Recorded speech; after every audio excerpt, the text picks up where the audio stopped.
Remaking a figure is like putting together a good cover song. You have to take what works so the song is recognizable, but you also have to balance that with what unique aspects you can add. Otherwise, what's the point of making a new version of the song at all? Welcome back to the show, it's Gay for May, and as the golden age of Kingdom ends, soon the reign of Legacy will begin. Serving as Kingdom's encore and Legacy's opening act, Voyager Blaster is a dazzling little number from the fine folks at Hasbro. The very fine folks at Hasbro. And I don't think I'm exaggerating when I say that Blaster might just be the most perfect cover of a G1 figure that I've ever seen. Blaster starts off as this righteous ghetto blaster, a relic of 1986 updated with added detailing and made asymmetrical in a few areas. There's all sorts of new little buttons and panels on him, as well as a bunch of unlabeled knobs aimlessly pointing in different directions. As someone who has a cursory knowledge of audio engineering, I think this is kind of hilarious. I'm taking a very educated guess here and saying this is probably the volume knob. But if there were ever a transformer to say turns into a literal brick, it'd be this one.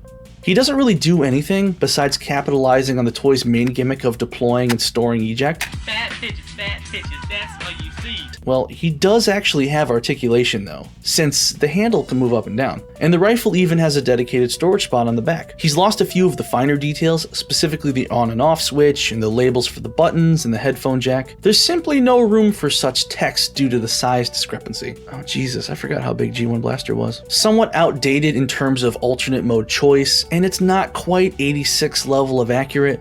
But ultimately, Blaster's alt mode is a faithful rendition of the original with a slight touch of modern design flair. Blaster's transformation is slightly more sophisticated than it used to be, adding a few extra steps and flourishes while retaining roughly the same motions that lead to a very refined and Kibble-Free robot mode. There's a couple hiccups though. His feet are a bit hard to flip out without tilting his ankles first, and the head's incredibly difficult to access, due to a combination of the small space it hides in and the fact that he has this big slick forehead that makes it hard to get a grasp on. Mia, you better hide your baby or... I'm just playing. You better hide that big ass forehead. You just have to pray you have strong enough fingernails to paw at the panel under his head until you can reach it. Robot mode is where the party really begins. Blaster recaptures nearly every design aspect of the classic toy, from the detailing in the shoulders and legs, down to even the small stuff such as the buttons over his feet and the sliders for his hands. But wisely, he elects to use the animation-inspired head, so he can slip easily into your Studio Series 86 collection as well. Blaster is truly a bot of many faces. The paintwork is pretty minimal, but Blaster doesn't have a particularly complex color palette anyway. And I like that. I like parts being cast in the color they're supposed to be. Some of the details that were stickers on the original are unpainted, unfortunately, and he also takes some inspiration here from the animation model for the placement of certain colors. Don't talk to me, or my son, or my son's son, ever again. Obviously, the biggest upgrade is the level of articulation. Blaster is fairly standard as far as modern Transformers go. He's just missing some wrists, and I don't think that's an unjustified ask on a Voyager class figure. His head's got a lot of wiggle range, and I love the design of his feet, because when you tilt his ankles, you can see that they're cut to accommodate the boombox handles running straight through them. Speaking of, something I do appreciate from the original Blaster is how the parts of the handle are set into his legs, as opposed to the new version where they sit on top. I mean, they're not in the way, but it looks less clean. Other than that, the thing that bugs me the most about this mode is that his hands don't have a solid place to click into, and they can freely swing in and out of the gap in his forearm. This seems to be intentional, since the shape of his thumb matches almost exactly to the cutout in his forearm above the wrist, and apparently is designed to facilitate him pressing his own buttons. I guess that's neat, but I hate when figures have loose parts and huge gaps in visible places. Well gee, the old one has visible gaps too, so I guess it is actually accurate. Dude, they put a rub sign on his dick. Blaster includes his blaster. Small b. The Electro Scrambler is a long-barreled rifle-type weapon with a scope and a stock, and is not compatible with effect parts.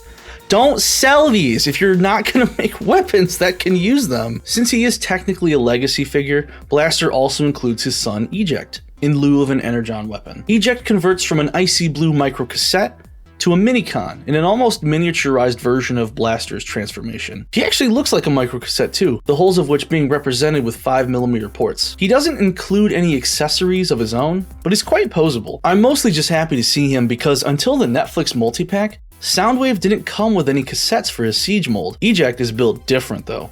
He loves coming with his dad. I still don't really get why they picked Eject and not Rewind though. Cause you have to believe Rewind is the more popular of the two since his days in the IDW comics. It's probably so he can be on the same sprue as Blaster's chest panel, but maybe we'll see a twin cast in the future and he'll include a baby Rewind of his own. By the way, I'm not opening this, so don't even ask.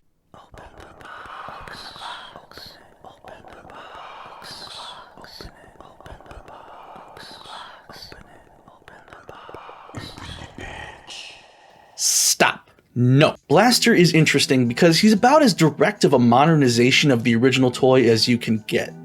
And he does it well while incorporating aspects of the animation model, creating a sort of definitive edition of the character. Throw in eject is a great bonus, and suddenly you're getting a complete play experience with this guy. I struggle to find anything that I consider a major flaw in this figure, and even the few problems I mentioned are more like nitpicks or matters of taste. I'm so glad he's receiving a dual release because I think everyone deserves to add Blaster to their collection, and I believe he's pretty much a must-buy. Well, mostly because he doesn't get a lot of new figures and art reissues, so they probably won't make another one. It's weird that half of my reviews so far are cassette-related characters. If you want to see another one, I've reviewed his nemesis Soundwave on a previous video, so go check that one out. But anyway, that's just my opinions. Please leave yours in the comments below. Bye bye.